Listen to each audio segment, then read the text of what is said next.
Hello, hello. I had a dream last night and I thought that dream was very negative and very symbolic, and I wanted to share that with people because I think it has some kind of significance.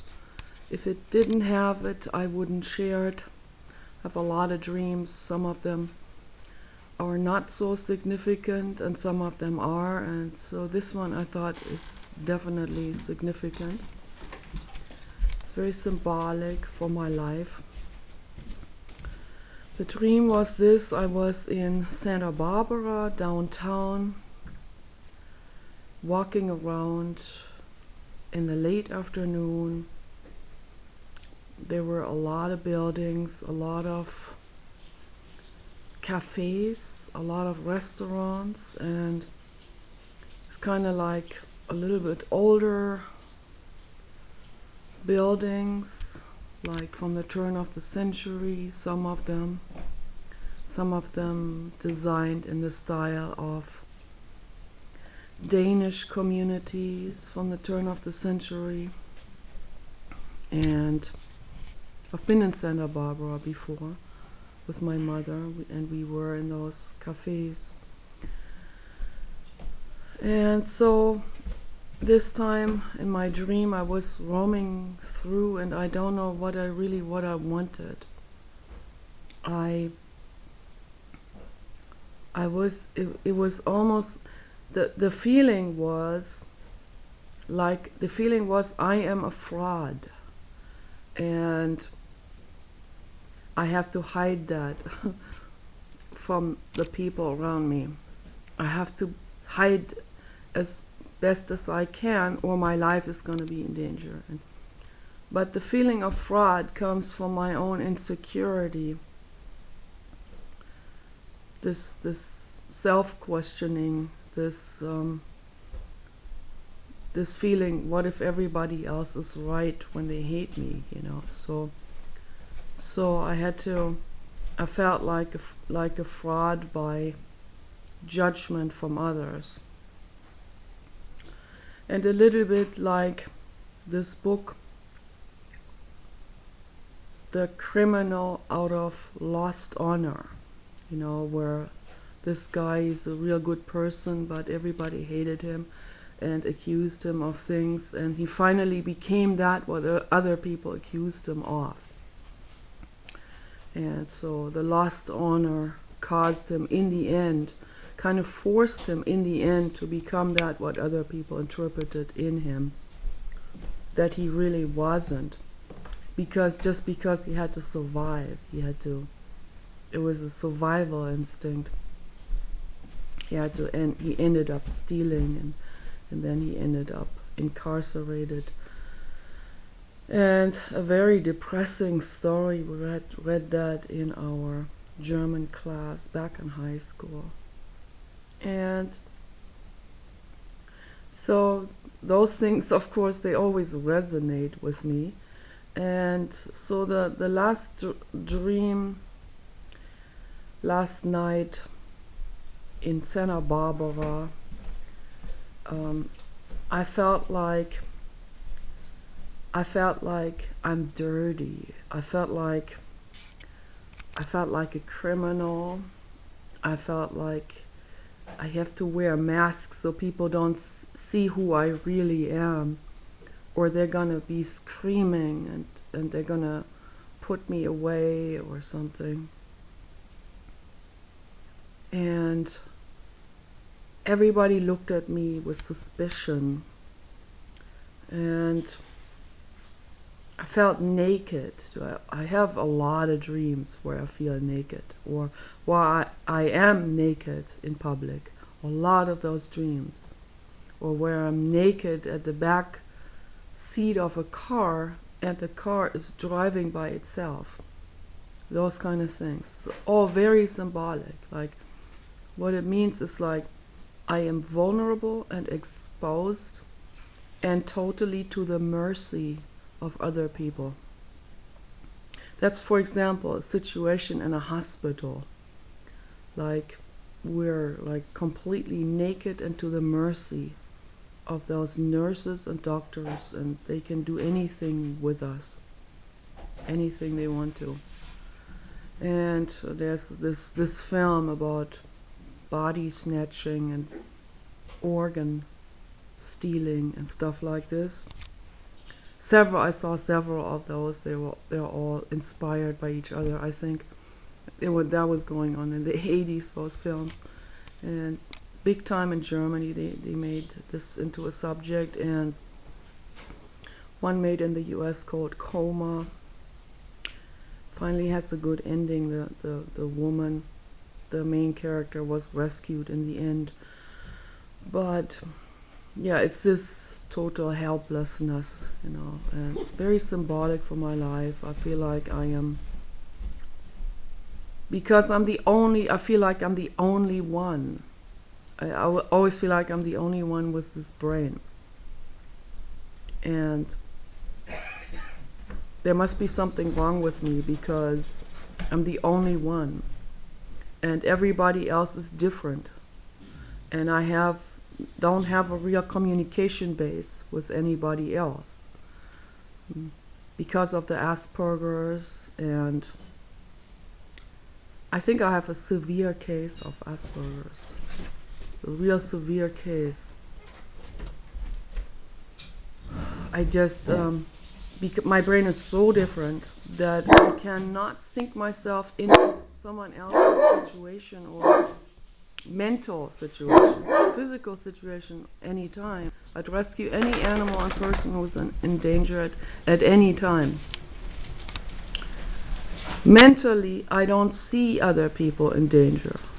They may perceive themselves as in danger mentally, but how can I see it if my brain is completely different than the other people's brains, right? So, but how is someone else mentally in danger? So this is a question we need to ask. Why would someone else feel like they are in danger, in particularly in a conversation with me? What would cause someone else to feel that way? Yes, those are very legitimate questions, and if we tackle those questions, if we get into it, I guarantee you emotions, feelings, things will free up, things will come to the surface that don't want to reveal themselves. The ego does not want to have that revealed to the inner child, to the real you. What is it that makes the other person feel suspicious of me? So in that dream, I felt like everybody looking at me with this suspicious look.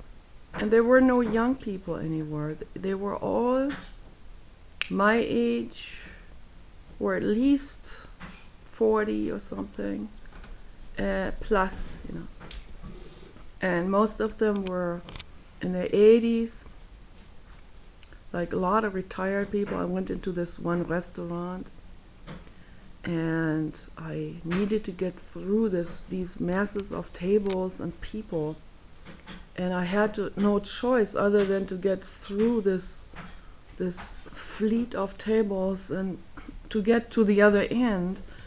And it was so uncomfortable for me to have to meander myself through, and these glances from those retired people at me, these extremely hardened people, mentally hardened, the way they were looking at me with such suspicion and disgust and fear and reservation and resistance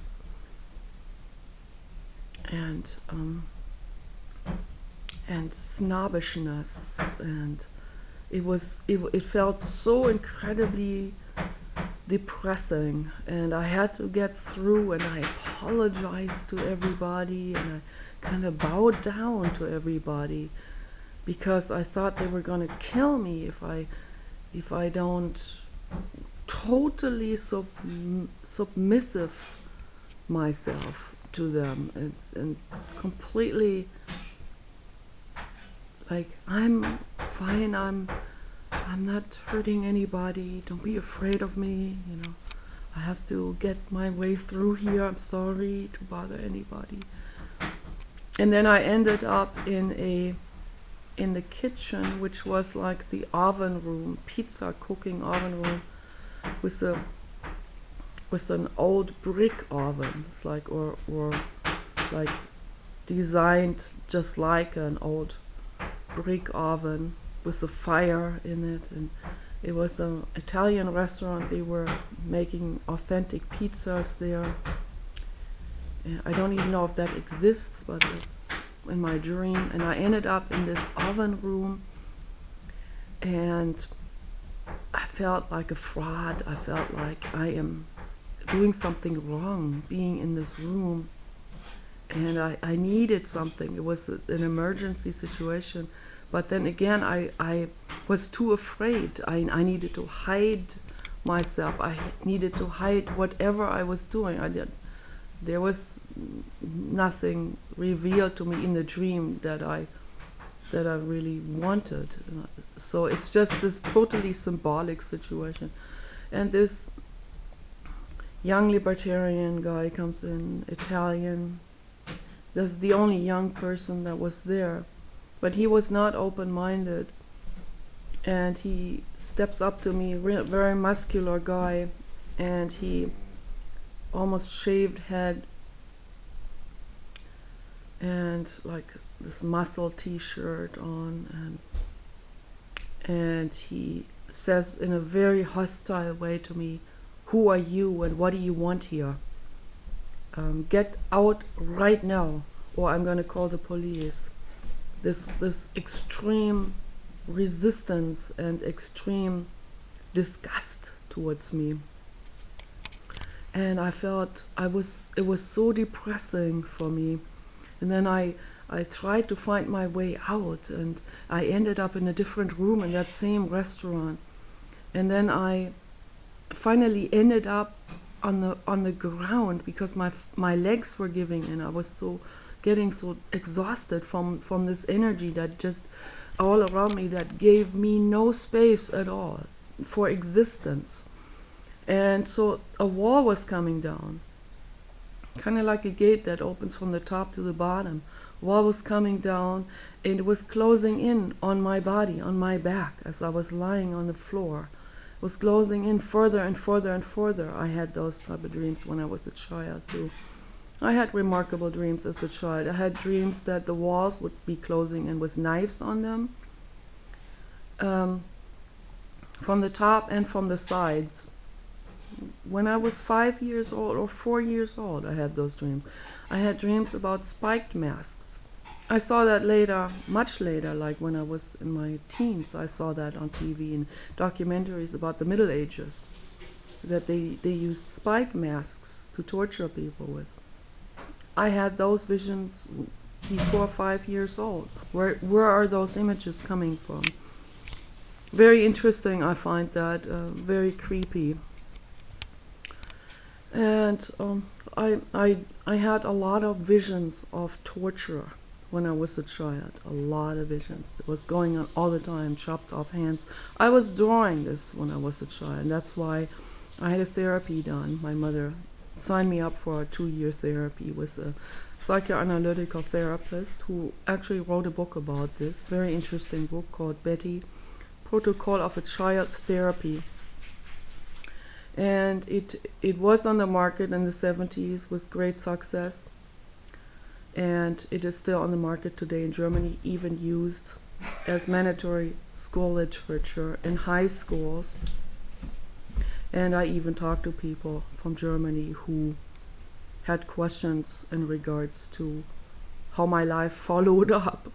And that's why I also, because so many people have asked, I wrote this book, Betty 2, which no publisher wanted because, again, it has a lot of stuff in it that would be controversial for other people. And this whole dream is about this. It's like, I am so controversial as a whole person My brain is so controversial that there is no way anybody can even give me space, can give my thoughts space for existence at all. I feel like my soul energy, my very core energy is not allowed to exist here, right now, on Earth, right now here with other humans. If there were no humans, I would be flourishing mentally. I would be in heaven. But the other humans are the ones who don't give me any energy to exist or breathe. And that's why I don't like to leave my house a lot. I like to do everything here, and when I go shopping, I feel that same energy, that same like hostility and animosity towards me. They don't even know me. They don't know anything about my controversial ideas. But they already sense it somehow. I often wear sunglasses. I have these real thick rimmed men's glasses. I deliberately got those with a real thick rim to cover up any kind of muscle movements that could possibly reveal a frown or some kind of disapproval on my part, to just cover that up as good as I can. And then when I have these thick rimmed glasses on, people smile at me because they find these glasses so ridiculous. So if that's what it takes, if I need to make myself into a clown, then I'm willing to do that, just so I don't get this incredible hostility. So when I have the glasses on, people, they are amused in a good way, not in a bad way. So I have seen people laugh about me too in a bad way many times. And when they do, then there is ice in the laughter. It's not a relaxed laughing. It's a very resentful laughing. So yeah, happened many times throughout my whole life, and it's because I'm always edging on with something. I'm always a little different. My haircut, and I don't put makeup on, and I don't pluck my eyebrows. I don't wear skimpy clothes usually. I mean, sometimes it gets real hot.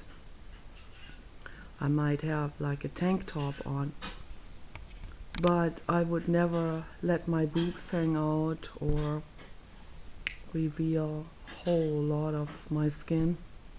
I don't do that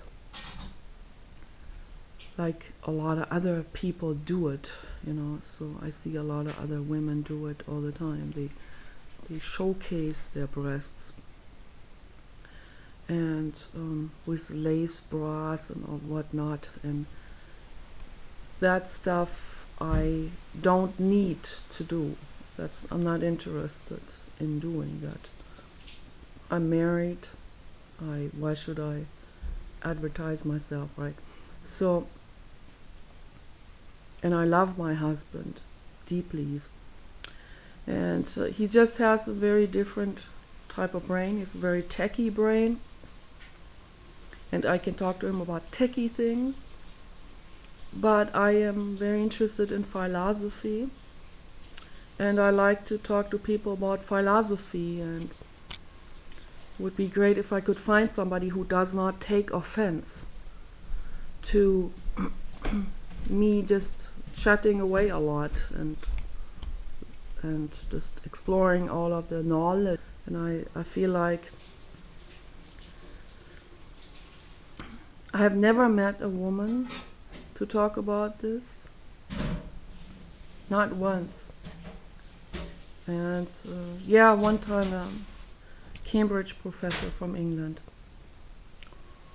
philosophy, literature professor, Karen.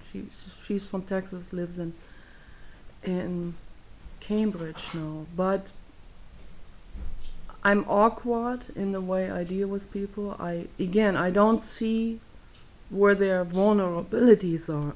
A lot of people will probably catch on right away because they have similar fears, the ego fears. And I don't see these things because I don't have these type of ego fears. So I promptly step on her ego at some point, and then she cannot possibly talk to me again. And and so I meet a lot of guys who are willing to talk to me about philosophy, but then it always ends up in me stepping on their ego in some way or another, and I don't see it coming because I just am not. I don't know where they are in their fears. I don't know where the next landmine is, basically, you know. So, and that's the Asperger's part. My brain is different. I don't have the same fears. I don't have the same worries. I don't have this ego in that way, you know. I don't know. It's just, I'm just like I'm like this, I feel like this slug, you know, like a soft slug, just in love, like a kiss, you know, mentally, and that other being will misunderstand it in the worst ways possible. The other being will see it as a threat to their ego, and they will have resentment, and they will not respect that slug. The totally open, loving, like a pink, gigantic bloat of love, like a very childlike, naive almost, you know, like a unrestricted abundance of love that I come at towards people, and I don't see that is perceived as a threat to people. That's perceived as neediness, actually. It's perceived as know-it-all. It's perceived as anything but what it is. And that's why I make the videos, just for people to get a little bit more of an idea of who I really am. Yesterday and the day before I had a lot of anger, and I got ego too. I'm working on it. But I really do face these things. When people say something to me, I face it. I deal with it for many hours. And I sit with it. And I ponder over it. Is it true? You know. And then I always come, in the end, whatever there is for me to work on, I do work on it. And I decide, yeah, I need to definitely work on my anger. My anger is not going to teach anybody anything. It just makes people angry. It just hits against their egos. That's all it does, if it does anything, you know. So that's not gonna go anywhere. It's like running my head against a brick wall. The anger is a natural biological reaction, of course. Everybody has it. My anger is out of frustration and out of, well, I feel like, don't these other people understand? Why can't they understand? Why can't I make them understand? You know? So, but if they can't understand it, then they can't understand it. That's like as if I wanted a brick to become a slug. You know? So a brick could never become a slug. And a slug could never become a brick. But a slug, as I am, can create an armor around itself when it feels threatened. And the armor can become thicker in time. And the slug can become more and more untrusting in time when encountering other living beings. So before the slug is willing to give this pink, gigantic, bloated love to the other, she will be it will take her a little longer each time before fruit flies. It will take the slug a little longer each time before she will allow that armor to loosen up. And my fat is an armor against sexual abuse and that unbelievably painful vulnerability. And I'm trying to really find out all these things that really pertain to me and work on it as good as I can, as fast as I can, as thoroughly as I can. But then at the end of the equation there's always another question left, and that is, it always takes two to tango with everything. When I'm dealing with someone else, that other person is not a flawless God. That other person is not a the sleekest of all diamonds. The other person is also biological existence. The other person has also have hurt, is dealing with hurt, childhood pain, dealing with ego, with armors, and so on. And the other person is going to perceive threats here and there. Some of them are very irrational. Some people have schizophrenia. Some people have psychosis. The psychotic person, it's completely unpredictable, everything I say. I could say, I'm hungry, I need to eat something. Something that is ultra neutral, and he will perceive that as a threat. That's in a state of psychosis. Okay, so yeah, the more psychotic and schizophrenic somebody is, with severe paranoia, the more unpredicted the responses will be to whatever I say that was meant in the most harmless, well-meaning way possible. So thank goodness I don't suffer from psychosis. Even if somebody says something mean to me or rude, I first squeeze both eyes closed. Actually, I tend to ignore it. I'm so much in harmony mode, in that snail slug mode of embracing the other, that I will actually ignore it. Later on, these things fall back and they all fall on the table again. Here, there was the clue before. There's another clue. There's another clue. I didn't see it because I was in harmony mode. So, but it takes a while then for me to skip over into vigilant mode.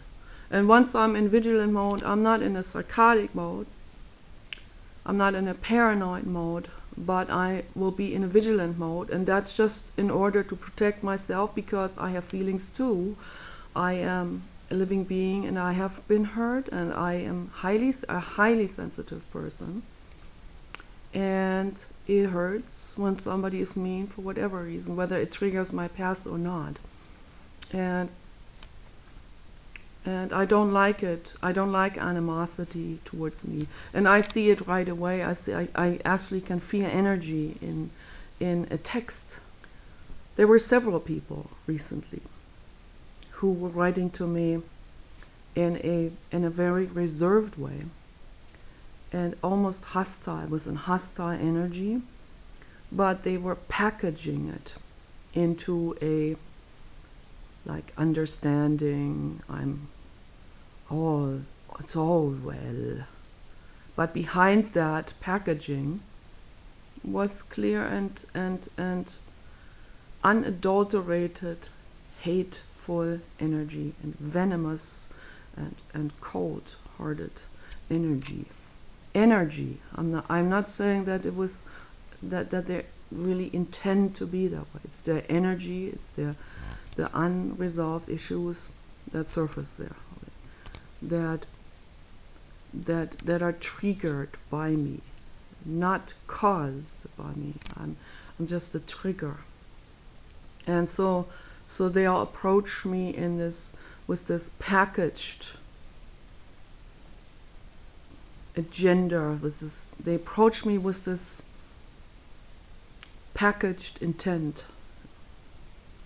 But I see right through it. I see the energy behind any kind of text or voice or body language when I see somebody in person. I see it right away. I've always seen it right away when I was a child. And my parents, they tried to tell me that I'm just spinning in my head, that I'm just making these things up, that I'm crazy, basically. That's real hard for sensitive children to hear something like this. But so I started painting these energies because I needed to get it out of my system somewhat. I needed to deal with it, with these hostile energies. And when we dream, we are also processing these energies. We're assimilating, accommodating, putting it in their designated folders so that they don't float around anymore and poke us and bother us where we don't want it. So a dream is to bring order back into a nervous system, to put things where they belong, to make things clear, to create clarity for the brain, to understand this is this and this is that, and this is where this belongs, and this is where that belongs.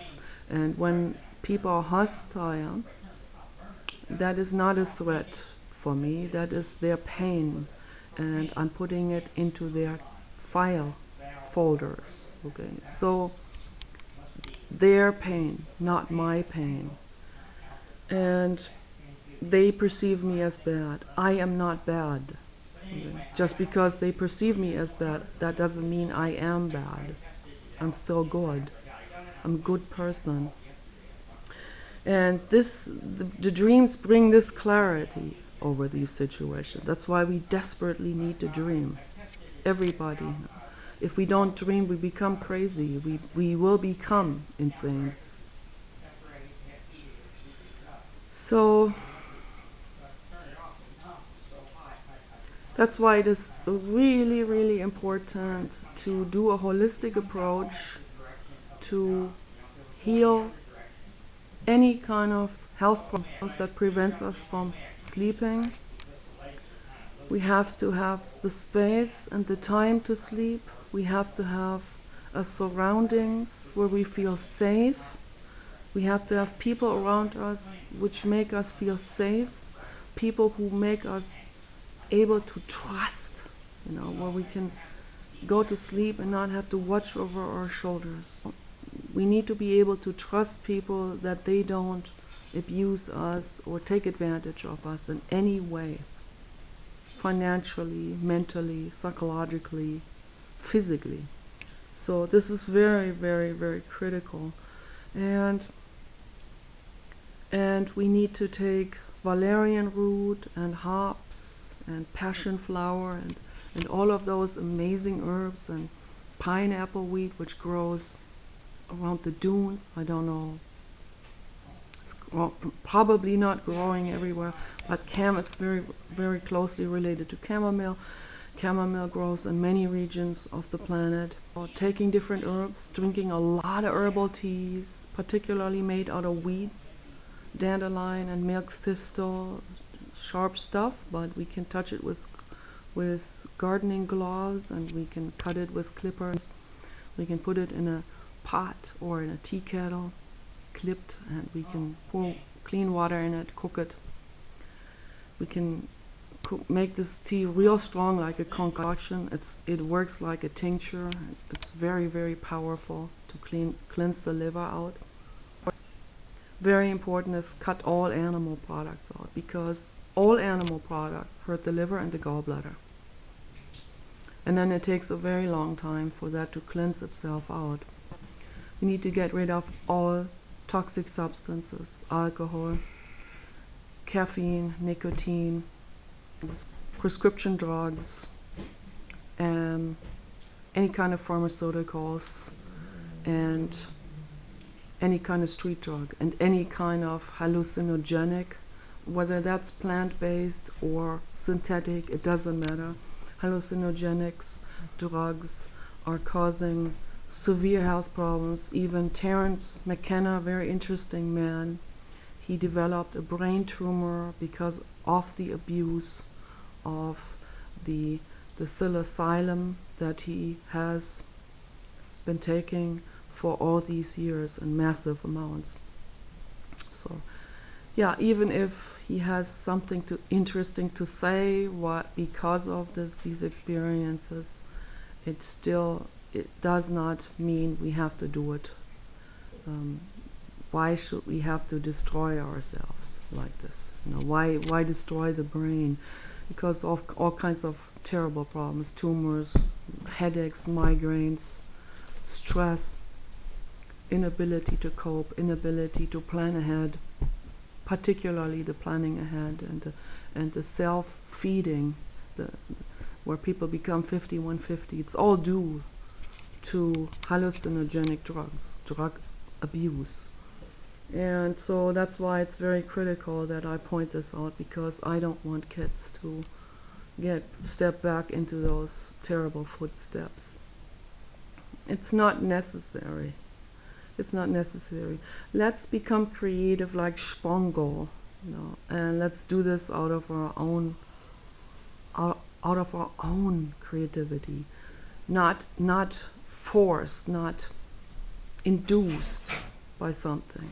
You know, why force things? Why kick the ass of our brain? You know, it's not necessary. We can get to that gently and in our own pace and process and progress.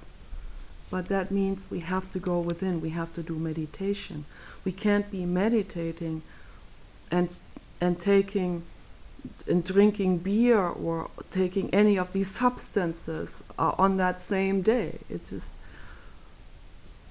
simultaneously, you know, being a drug addict and then saying, oh, let me do an hour of meditation. No, that doesn't work. In order to do meditation and really get ahead, move ahead in Vipassana, for example, we have to be completely clean inside. We have to completely clean our systems out. We cannot be doing any kind of tweaky substance. It just isn't going to work. Not even caffeine, not even chocolate. Chocolate is toxic. A lot of people don't know that. Chocolate is also highly unethical because it involves slavery. A lot of people don't know that, right? So why support it? Yeah. Eat the carob substances. So carob is a very healthy food. It's not toxic. So, and it tastes very much like chocolate, much sweeter. I like carob better. I wish they would make Toblerone out of carob instead, and I even wrote to them in Switzerland and suggested that. No response, because obviously they are very corporate and they're totally involved in this entire chocolate thing. So they don't want to make any adjustments to it. And I thought that's sad, because they could at least try one Toblerone made out of carob, 2 in addition to that collection, and see what happens. And not have any cocoa product mixed into it. And see how that will taste, yeah. And then maybe we can have a completely vegan Toblerone that's made out of carob and made out of coconut oil and made out of soybean material and made out of almonds and many different things that will also make it creamy, and cashew nuts, and all of this made into a really creamy paste and made into a Toblerone. I think it's possible. We could do it. We could at least give it a try. I'll be the first one to buy it and eat it every day. So yeah, and honey to put in, and there's so many good things, agave nectar and all of this, instead of any artificial sweetener that are just toxic, or instead of the refined products. Why refined products? We need to eat wholesome food, wholesome, nutritious food to feed ourselves.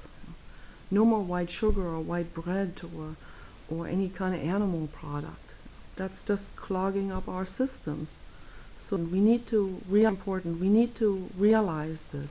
And then when we do all of these steps, when we meditate, then we will be clean. Then we will be open to real introspection. And maybe then a lot of stuff will come up. And if we sit with it, if we allow it, tears will come up, headaches will dissolve, tension will dissolve, hatred will dissolve.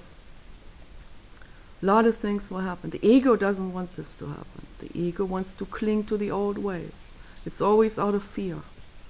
But what I'm telling you here is just very, very wholesome information that no doctor will ever tell you.